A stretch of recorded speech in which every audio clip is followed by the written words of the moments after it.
ang inyong tulay sa himpapawid ng serbisyo publiko. Ang Presidential Broadcast Service, Radyo Pilipinas, Radyo Publiko. Radyo Pilipinas. Radyo Publiko. Kinilala ng pang-international at prestigyosong Asia Pacific Broadcasting Plus Awards 2025 para sa kategorya ng Government Streaming. Ito ay dahil sa epektibo nitong pagsasanib ng mga tradisyonal na media tulad ng telebisyon, radyo at print para masabayan ang mabilis na pag-inog ng mundo ng digital at social media tungo sa mas epektibong paghahatid ng mahahalaga at napapanahong mga impormasyon sa mamamayang Pilipino. Kinilala rin ang Radyo Pilipinas dahil sa patuloy na pag-akyat ng rating. Ngayon ay matatag sa pang-4 na pwesto sa Mega Manila ayon sa pinakahuling Nielsen Radio Audience Measurement Survey. At sa social media, nakamit ang mahigit 2,000% pagtaas ng bilang ng mga sumusubaybay sa Radyo Pilipinas page sa unang bahagi ng 2025. Patunay ito na ang inyong Radyo Pilipinas, Radyo Publiko ay tunay na kaagapay ng inyong pamahalaan sa paghahatid ng serbisyo sa mga mamamayang Pilipino. Mula sa aming lahat, sa ngalan ng inyong pamunuan at mga kawani ng Presidential Broadcast Service, kasama ang inyong mga himpilan ng Radyo Pilipinas sa buong kapuluan, maraming salamat po sa inyong lahat, sa inyong pagtangkilik at pagkilala. Radyo Pilipinas. Radyo Publiko.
Yes, mga higala, mga adlaw ka natong tanan. Welcome din sa itong panaguban sa itong tulumanong tambayan sa Radyo Pilipinas. Kauban ninyo Armando Felequito, mga higala. Yes, mga higala. Kamusta, no? It's the last day of June, mga higala, no? Kagahapon, minutoy lang ang finale sa ito ang Duaw Davao Festival, mga higala. Kasaulugan sa kapistahan ni San Pedro sa wakas, mga higala, no? Na-appeal na gina-include na gino.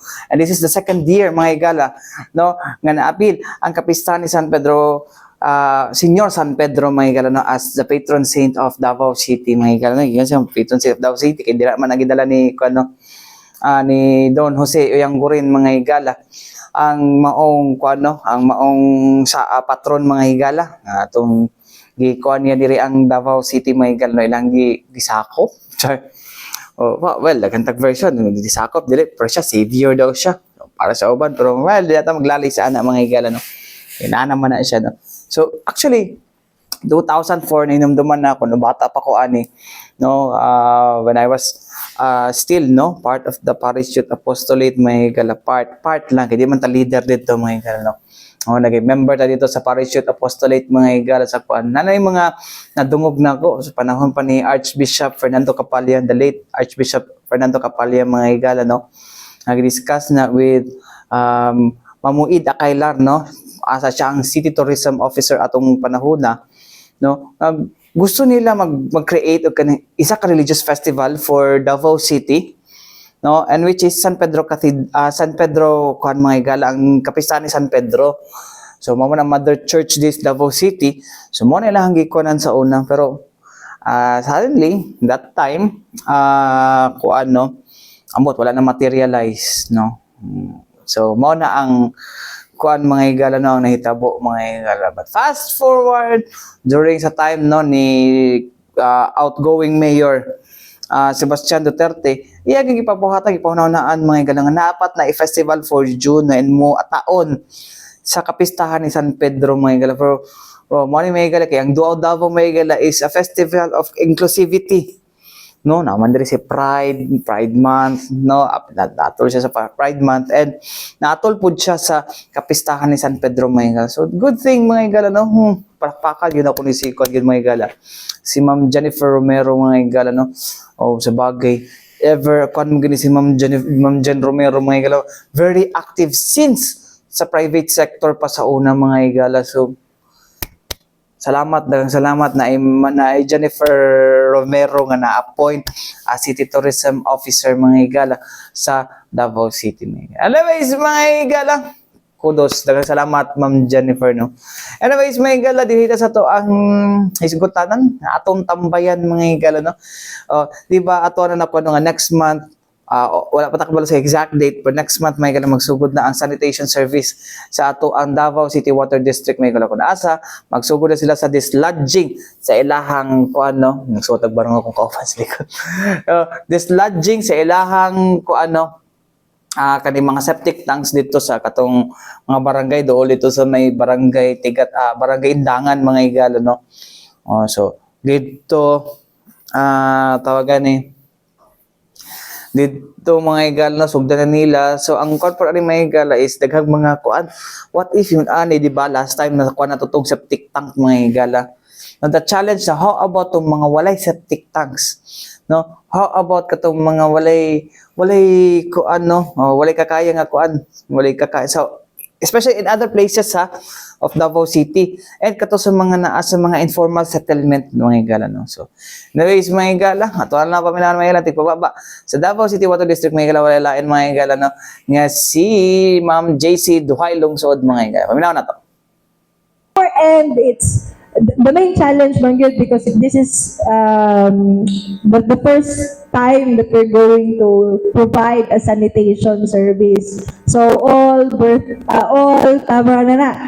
new things have their birth pains ba, but none that are dili na mo ma-manage. What we see as a major challenge in the implementation is actually ang situation sa mga sa urban areas sa Davao, because sa mga barangays, syempre pag-ipunin mo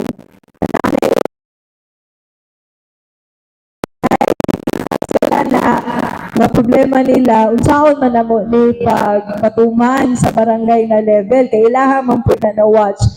And then because sa ground, as much as they want to comply with the standard septic tank, either or both, wala sila budget to do so. Kaya accordingly, magpabuhat ka standard na 3-chamber septic tank, barato na ng 20,000 pesos. Bisan katuganing mga prefab na tangke, mahal gihapon siya. And secondly, even if maka-afford, naapoy uban na ay limitation sa space. Kay ang usual nila na sila yung mga 40 square meters lang na property, lukot na siya, napuno sila, asa pa man nila ibutang ang septic tank lukot. Lagi ito isa ka na, no, kung pwede na lagi daw yung 3-story ang 3-chamber, pwede ba na? Kaya para lang daw makakomply. So kanal siya na realidad, those are existing. And even if maingon ka no na kanadili naman na siya panawunon, dapat kaya ilaha man ang dapat na compliance. And welcoming the representative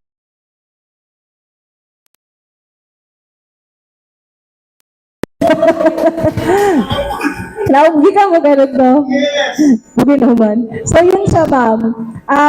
However, syempre, we already know those realities. Ang isa sa ato ang ipreparan, Ana, is to provide a workaround. Sa ordinansa, actually, na-added to that the city government must provide ang katong communal sanitation facilities for communities. Not because to sa sanitation service, but more on the compliance sa ordinance. Kaya asa man din na sila gatups. So on our end, sa DCWD, although dili na namo na siya lookout, supposed to sanitation service sa mga ginagawa ang i-provide. Whether na kay septic tank or wala, automatic man na sa imong water bill mo. We have actually piloted a project in Bukana that nagbuhat ni o communal sanitation facility, and we're planning to replicate that in other areas. Kay successful kasi siya. And then naka-create mo siya livelihood opportunities sa dito na puro, sa sitio Malambuog. So they're earning income from the sanitation facility, and then area nga proper ang management no sa ilahang septic. So, mga ito mga igala na, ang pahayag ni Ma'am JC Duhay Lungsod, mga igala, when it comes to challenges, mga igala, no? Wag na mga challenge yun, mga igala, no? Okay. Sige, tagpatuman og septage, sige, tagpatuman og kuan, pero ako ba mag-septic tank, no? So, kung ako, taga Davao, gid ko ha, kanang Bukana sa naman yung mga stilt houses diha sa una, mga igala. Yeah. Siyempre, ang CR la, diretso na sa tinuod na, no? Actually, gipamungimay na lang, gipamungkag. Oh. So, una kay, kan may indra sa mga igala ka nang mangita ka ng mga balas-balas, okay, mabutang sa mga aquarium, tingala may pabutang sa kung matay ng mga isda. Okay, siyempre, paano na? Talaga ni, may sagol dagat. O, tubig dagat, may ganang nabutang dito sa, tawag ni, sa balas, no? So, mga ito mga igala, no? Makato sila, no? Ano yung mga septic tanks, no? Saan man na sila? So, mga ito, gitubag ni Ma'am JC. Anyways, mga igala, padayon na ito ng hisgutan, mga igala. So, ito pagbalik ko man lang sa so, importante, pahinumdam niya ito si Bianan. Balik kita mga igala dito sa ito panagupan sa tutulungan ng tambayan sa Radyo Pilipinas. Cover niyo Armando Finigito, may po sa mapansin siya, ano? Pumaulan ako pambukton ko, dulag tennis, ay, kwandi siya nagdula. Practice of tennis, may gano'n, nagkuhan ako, nag-drill na ako kay para masanay akong kuhan kay para ma-exercise akong likod, sa likod. Dari mong good sa may kuhan ko lang, at least ma-exercise siya ba, no? Okay, maski once a week lang, no? Although mahal man, pero sige lang. At least ma-kuwanta, ma-exercise sa palo. So, wala tuog, dapat akong palo. Anyways, mga igal, dito pa dahil sa tuwang ginatambayan karon na hisgutanan, mga igala, ang parte sa tuwang septage, septage services, mga igal, no? Septage dislodging sa ato, or septage management program sa ato Davao City Water District, mga igala, no? So, ang nanapoy lang pangutana, ani siya, no? What if katong mga, katong mga account holders, mga igala, no? Account holders, no, katunay linya sa tubig, no, pero tawagan may account sa tubig pero wala siya wala nagamit, no, zero consumption or wala sabi buhaton ana, may gas. So mo na ang gitubag sa Davao City Water District, mga igala, no. So anyways, mga igala, ita maglangan, mga igala, to atong tubagon ng mga ato'y patubagon, mga igala, no, ang mga representante gikan sa Davao City Water District, mga igala, sa pagpanguna sa ilahang spokesperson na si Ma'am JC Duhay Lungsod og ni kakauban niya, mga igala, no, si Engineer Janice Pastoriza, mga igala. Paminaw na to. Their non-compliance to the ordinance does not exempt them from paying the sanitation fee. In fact, we will still collect. And then ay additional po na input si Engineer Janice based sa katong atuang na-craft na policy. Hello po, if I may add, as of present po, yung policy po natin, the general rule is no exemption. So, regardless kung accounts with zero consumption, vacant lots, or katong accounts without sanitary tanks. Kasi nga, di ba, polluters pay principle, the more you pollute, you should be paying more. So, as to katong kung nakihitch ka sa imuhang silingan, katong question number 2, wala pong problema. I-charge pa rin po talaga siya ni Water District kasi active po yung connection status niya. But as to the frequency of servicing, since duha sila ka-account, And per account, meron po talagang i-dislodge na maximum na 2.5 cubic meter of septage. So kung duha ka account sa isa ka septic tank, possible po na 5 cubic meter ang amuang habwaon sa iyaha. If sa first habwa po, sa first trip namin, ang nahabwa lang namo sa iyaha is 2.3 or 2, so meaning meron pang 3 cubic. So it depends na po kung kanusa na po ito mo overflow or mapuno ang iyahang septic tank. So kato po. Seryoso po ba? Actually, that's the same for, kita mo ng mga balay nga, naay business activity, tapos naapod siya, sorry, siya gahungit bara ha? Naay business, padayon na mo ma'am, padayon na mo sir. Naay business activity, tapos naapod siya residential. Yeah, usually, ang plus star is, separate na nila ilahang account kay para katong residential na consumption, residential po ang iyahang singil.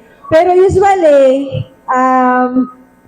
dahil dili na sila separate og septic tank, pwede isa lang na, kay isa raman sila ka compound. So mo to'y ginaingon ni Engineer Janice na duha ilahang account, pero isa lang ilahang septic tank. So pwede kanya, di ba each account, kanang iyahang one dislodging service once every 5 years. That is equivalent to 2.5 cubic meters. So, since duha man to ka-account sa isa lang ka-area, ang ato ang pwede na ma-provide na service is duha ka 2.5 cubic meters. So, pwede na to niya gamiton pahurot sa katong isa lang ka septic tank. So, pwede to siya na means. But in general, kung balik na sa pangutana, mura mong gutong, anong pabayron mo ko ninyo nga wala mong ko'y septic tank? We will not discriminate. That will not be our job anymore because we will implement the rules on sanitation fee uniformly across all our customers. So, if you have a septic tank o walay labot ang amo ang implementation sa fee. Kaya pwede man po mo balikan sa city. Nganong wala po mo yung septic tank. So, kadto siya sa monang, the reason why the implementation of the septage management program, dili siya individualized. Kaya if the city government needs us to enforce the ordinance, labaw na tong regular dislodging and proper disposal. In the same way, kailangan pud namo sila para mahikayat maingganyo gyud ang mga tao na mo plastar og ilahang septic tank and mo patronize sa katong regular dislodging. Because in the absence of the enforcement of ordinance, sayang ang atuang serbisyo. Dili niya ma-achieve ang iyahang main objective, which is to ensure protect public health and improve our our water conditions. Kato siya. Nagkaon pa mong kamam. Yan.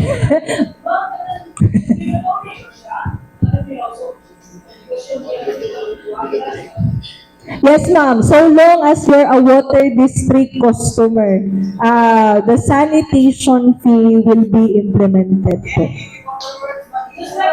Wala mo dislodging.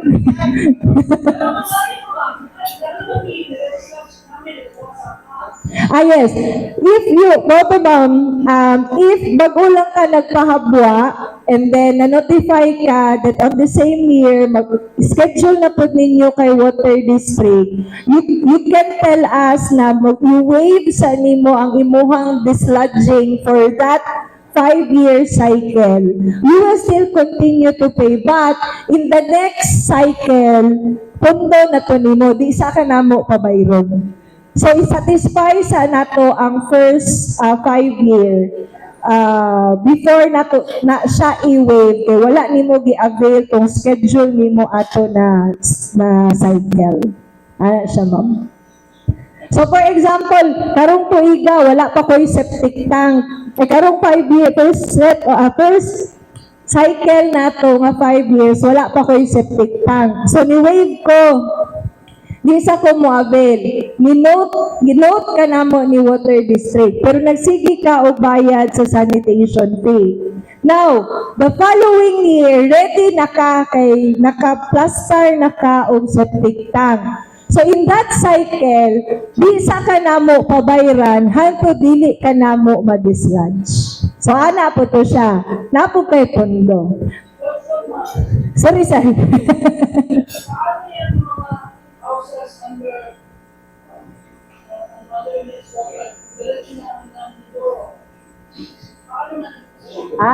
Ang number 1 ana is if naabas sila'y connection.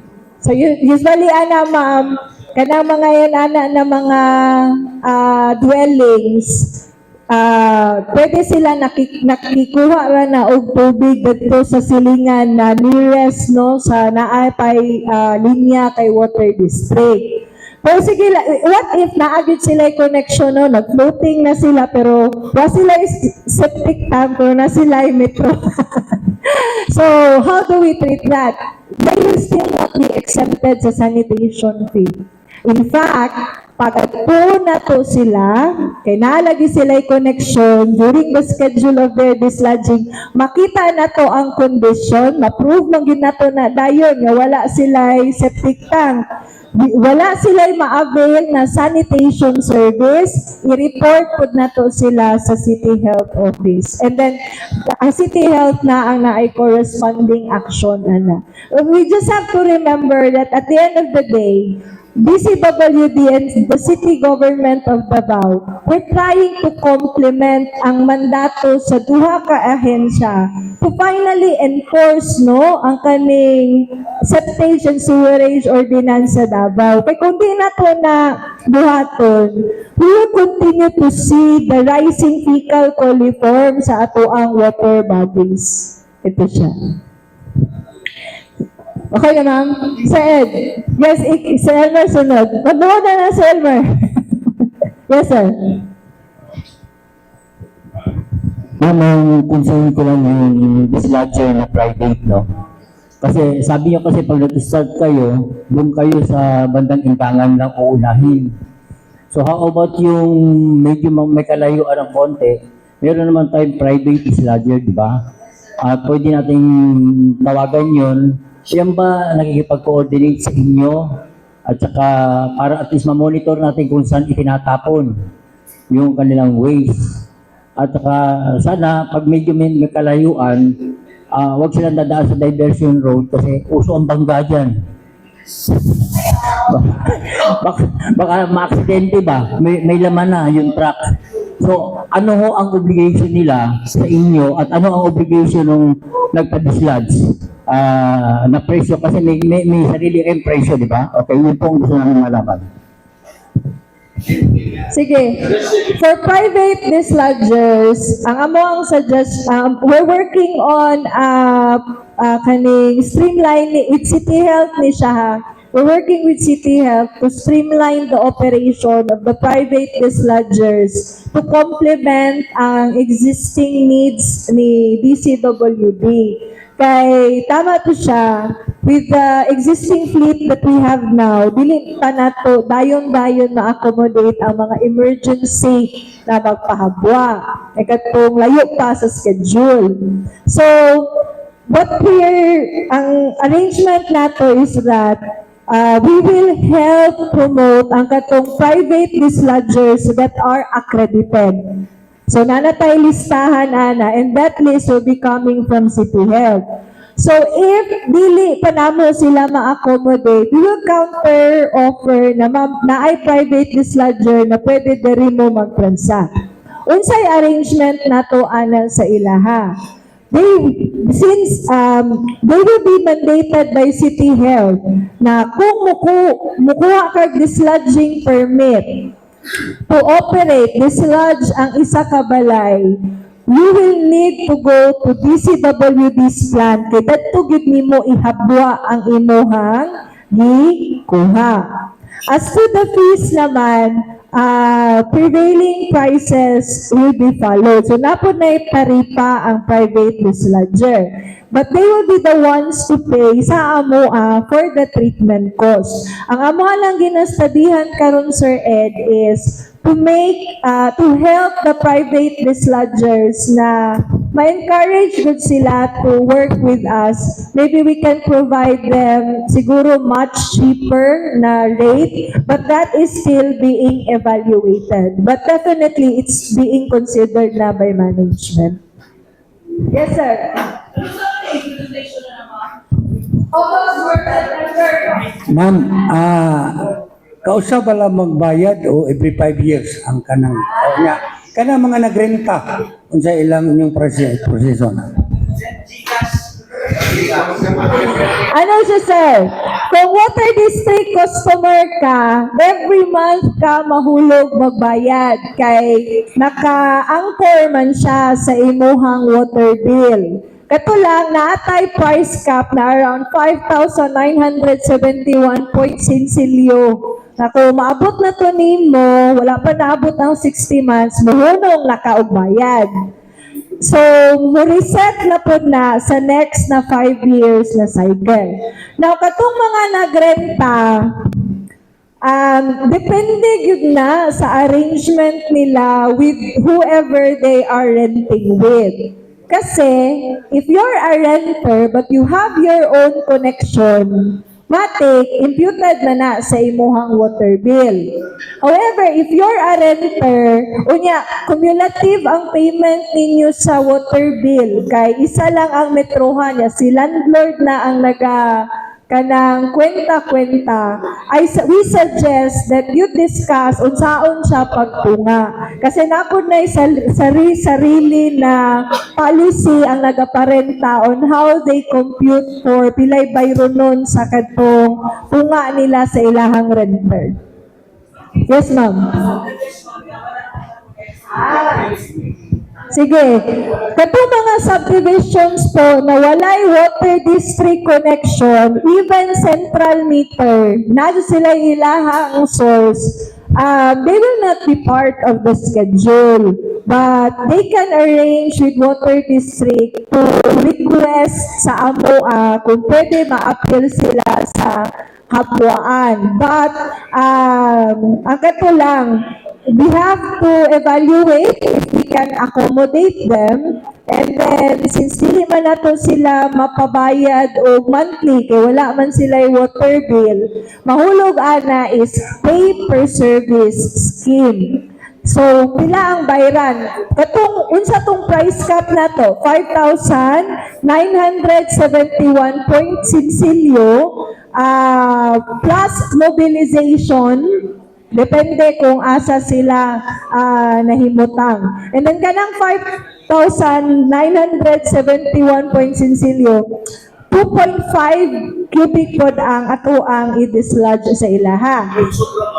So kung sobra, naapod na siya corresponding additional na computation. So ganito siya.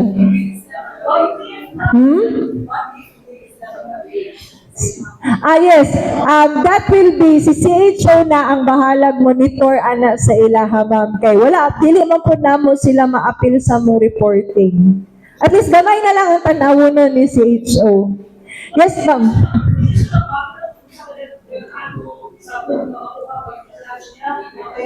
Mag-matter, ma'am. Ang atuwa is kanang one dislodging cycle per account, mukap taana po og 2.5 cubic meter, which is ang usual po na kadaghanon sa first chamber.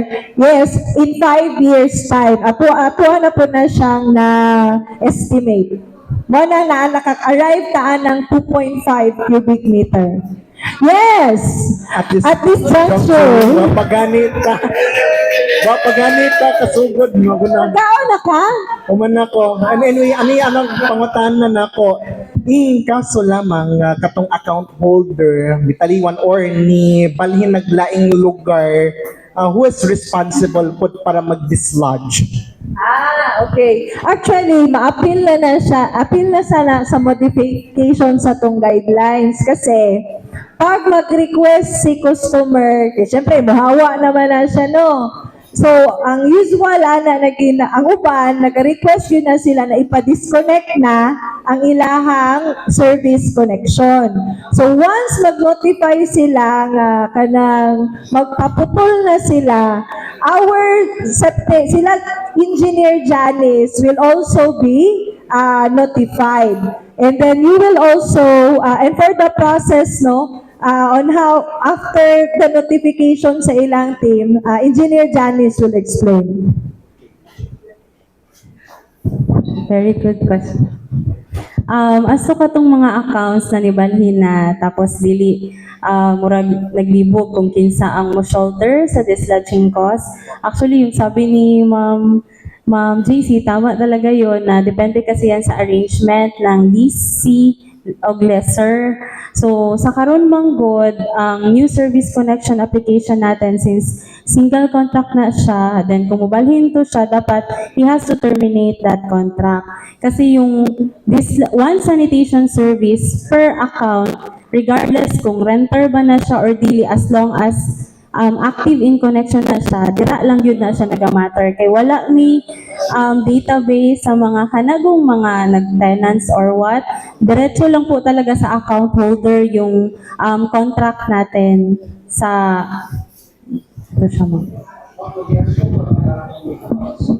Yes, ang sa, siya, pero, na, yung renter na arrangement. Karon, which isumpay po sa question ni Carlo na katong if muhawa na, magpa-terminate lang yun na sila sa ilahang water service.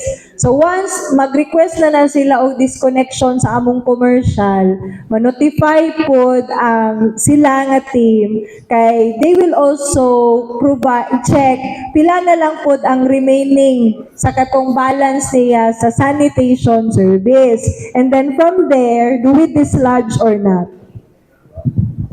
if kontahay naka 11 months payment na siya ana.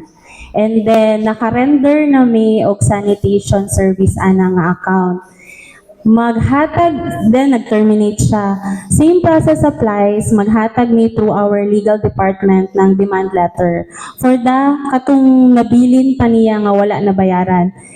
Different po kung wala pa na mo nahatag tong serbisyo kay dili na pud to siya mag-take effect, sir. Bali dili na pud mi maghatag og serbisyo kay wala pa man na siya na schedule. Okay. So kung magpaputol siya, pero nahabuan na, pero wala pa niya nabayaran tong full 60 months, ipaapasa na to og full payment ang 5,971. But in contrast, kung magpaputol siya, wala pa po niya nabayaran fully, wala pa po na mo siya na servisyohan, mahulog na, dili na po na to siya tagaan service. Pero walay demand letter. So, katong mga nag-assume, ani po siya, kasi pwede manggod, ako tagiya sa balay. Sa, ano na niya, palisi na ni na level. Ako tagiya sa balay, gibaligyan ako kay Sir Edgar. Pagkahuman, that will be a mag-apply si Sir Edgar og new service connection. Kay lahi naman ang owner, pero the same property. Mag-carry ba ang ako ang gibayad sa sanitation fee pag kwaon na siya ni Sir Edgar? Let's say, naala ko 40 months na payment. So, si Sir Edgar, dili ba ito mo reset to first year or sundon gihapon tong payment na ako ang gihatag? The supplemental contract includes provision na location specific. So kung ano po yung registered address doon po sa kontrata, it will remain as long as hindi po siya na-disconnect. Continue po yon. Yung running total ng payment, running total ng months na counting sa isang septage collection cycle.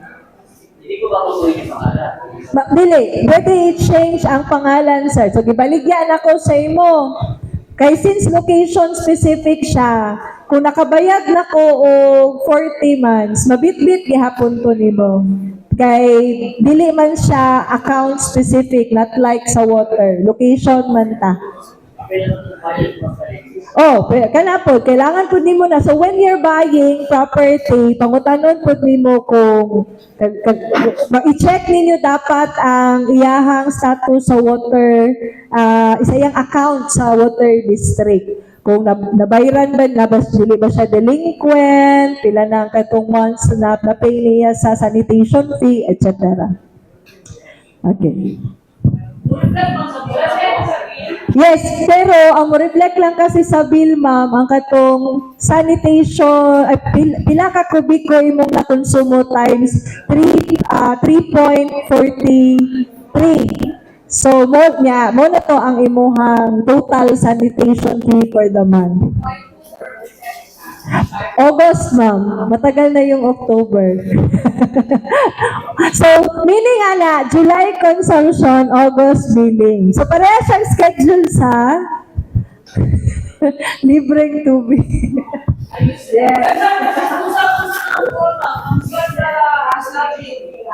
Yes. Ang atong actual dislodging, because naman kay testing and commissioning, ma'am, makita na yun ninyo ang amuang trucks around July to August. Naga-mobilize na ta. But you just say, actual dislodging na full operation, full commissioning, katong service days na yun, around August to September pa na siya, katong customer specific namin. And then, starting with Hindangan, Panakan, Mudyang, Komunal, Kabantian, and alright, labot. And Mandog. Naana. Yes, we have pictures we can share. Ay, ang moving, mag-shoot me over the weekend, pwede may makahatag mo. So, mo to mga igala, no? Napipakapin no, ubang mga tubag, mga igala, no? Ato pong i-appeal dito, mga igala, no? At least makabalo na mga dabawen nyo with regards, aning pagkuan sa tuang, pagsugod sa tuang, ginatawag na to nga, sanitation services, particularly sa septic management program, mga igala, no, sa atuang Davao City Water District. Hopefully, no, nasabtan, no, or kung na may mga pangutana, mga igala, with regards ni mga igala, no, pwede ninyo ipadala, i-comment na lang ninyo, no, ito na ipabasa sa atuang Davao City Water District, mga igala, no. Muna na siya, mga igala, may umalinga sa ito program, may umalinga, so may mabaho sa bato. Kalimot ko, di ba, nakwento ni Ma'am JC.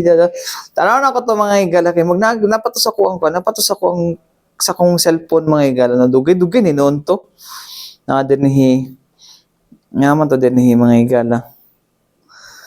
Sa to. Basta na to, may umalingasaw. Ayaw pa ilad man eh. Kat na pa to isa. Nagkakirig mga kampanya ko si Ma'am JC, good ba? May pa-poster. Asa naman to. Pagkitaw na to kaya para natay proof, no? Ngawa ko na nga picturing. Asa man to. Kasi na to siya sa part sa ilahang campaign. Ngayon mo namin kaya. Basta karon year lang to ilang